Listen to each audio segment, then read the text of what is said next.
Welcome back. Now, before we take a look at the day's business news, let's first take a look at the stock indices across the GCC.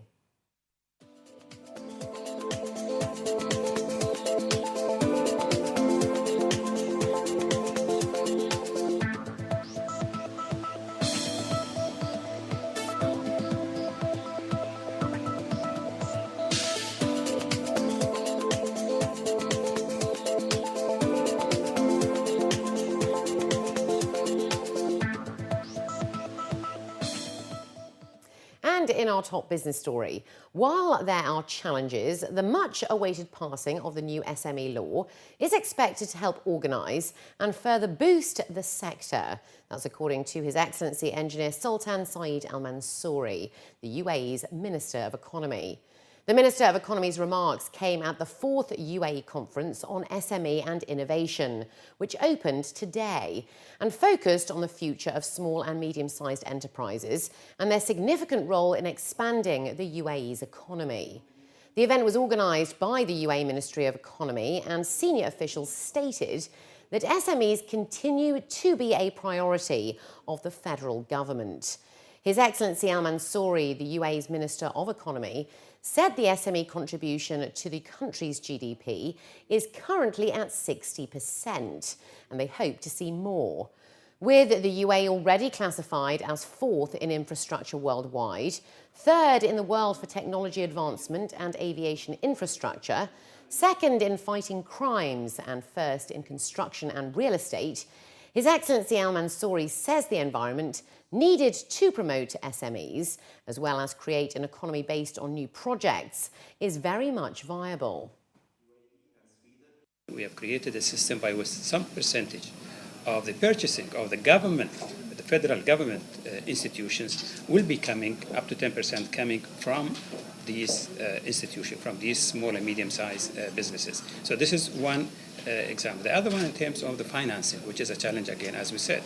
Of course, we have the development bank, which will take a role in that, and there's a percentage that will be financed from the overall financing size, annual financing size that the bank, this development bank, will allocate to the market in the UAE. Of course, the other side is training, which is very important, and coordination and cooperation with the existing local small and medium-sized institution that we have, whether Sheikh Zayed program in Abu Dhabi, or Sheikh Khalifa program in Abu Dhabi, Sheikh Mohammed bin Rashid here, and many other also programs that we have within the UAE. We are looking forward that with this new law, there will be an infrastructure, legal infrastructure and organizational infrastructure to support SMEs to move from the banking sector to their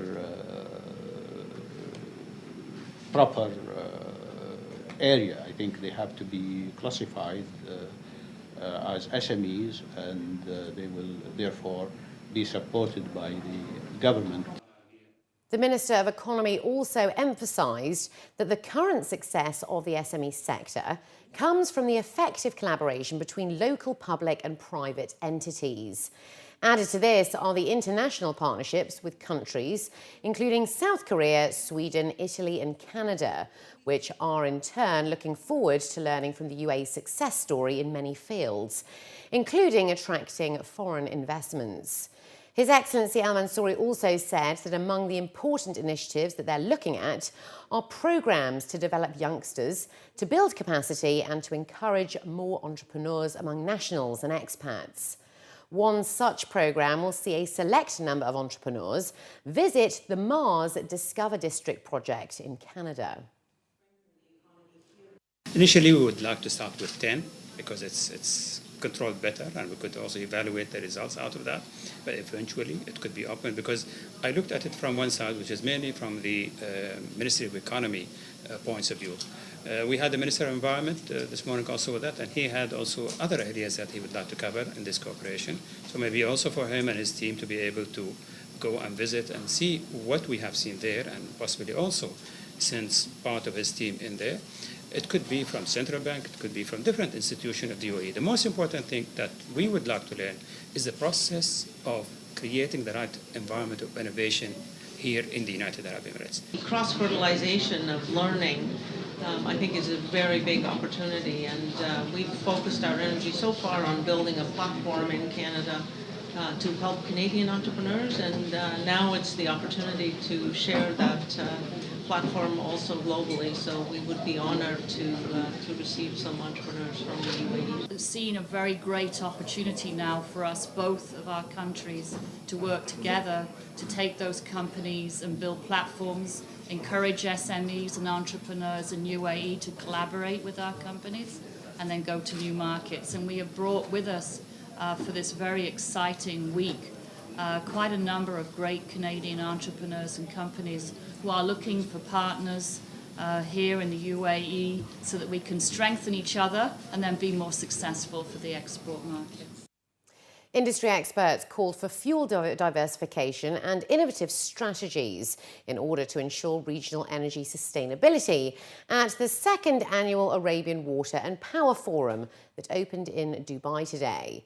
The three-day forum gathered key decision makers of the energy industry to examine the sustainable development of water and power sectors across the Arabian Gulf by debating and developing new strategies for stimulating innovation.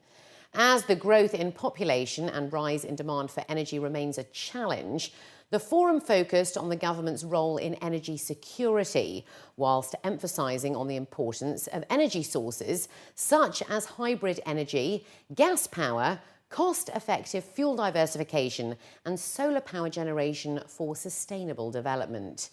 His Excellency Saeed Mohammed Al Tayyer, the Managing Director and CEO of Dubai Water and Electricity Authority, stressed on the importance of fuel diversification as a part of the Dubai Integrated Energy Strategy 2030 for sustainable energy in order to ensure long-term national sustainability. As you know now, Dubai, we rely on 99% on gas and LNG and 1% on diesel. So the picture will be changed by 2030. There will be a reduction of 30%. This is on the demand side. And also our strategy is to have fuel mix, like, for example, 5% solar. By 2030, we'll have 71% gas and 12% renewable and 12% clean coal.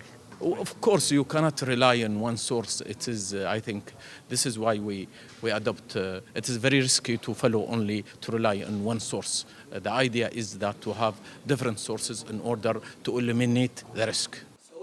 Meanwhile, Dr. Madani Alaki, the chairman for the Suqaiq Water and Electricity Company in Saudi Arabia, emphasised on the need for privatisation of power generation for cost-effective energy efficiency. We have a problem in Saudi Arabia concerning water sources.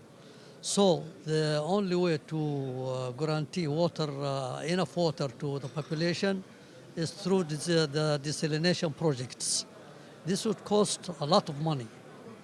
At a time when the income of Saudi Arabia was dropping because of the oil prices decline, the only way to participate and encourage the private sector is to make them, to give them attractive opportunities in order to invest in desalination of water.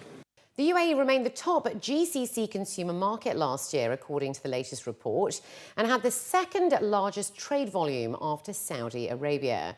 The figures were released by the Kuwaiti-based Inter-Arab Investment Guarantee Corporation, which showed the UAE's imports of goods and services totaled $273.5 billion in 2012, the highest volume in the Arab world, accounting for almost 27% of the region's total trade of goods and services of around $1,022 billion.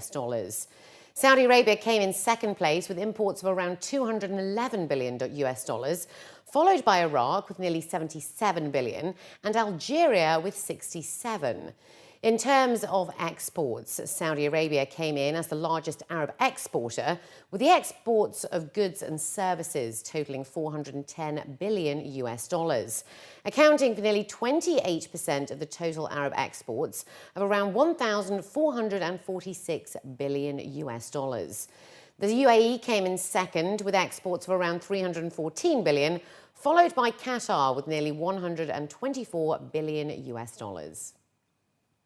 And Emaar Properties has announced that investors will be able to buy their new Spanish-style homes over in Arabian Ranches this week. According to reports, the developer will open online registrations on its website for 121 villas with Spanish-style architecture in the Palma phase this Wednesday. And sales are to be held in both Dubai and Abu Dhabi on Saturday. Last week, Emaar held simultaneous sales events in Dubai, Abu Dhabi, London and Jeddah for 178 serviced apartments in a tower close to the Burj Khalifa area in downtown Dubai.